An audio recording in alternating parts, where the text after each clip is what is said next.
I'm going to show you how to replace a battery on an Apple AirTag. So the battery is low. What do you do now?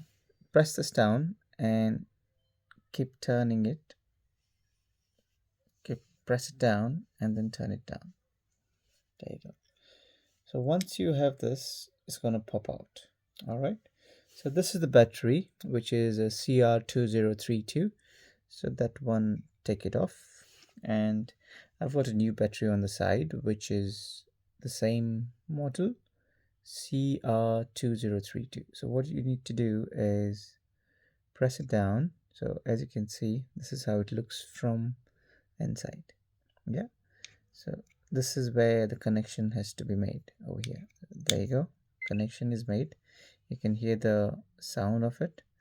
And then this is where how it is. So this one just goes in and then locks by turning. All right. So put them here in the notches over here. 1, 2, and 3. There you go. Press it down and then turn it around. Turn it clockwise. To loosen it, you loosen it anti-clockwise. To tighten it, clockwise. All right. So there you go, guys. The AirTag has been replaced with a new battery. Please subscribe. Thanks for watching and give a like to the video. Thank you. Bye bye.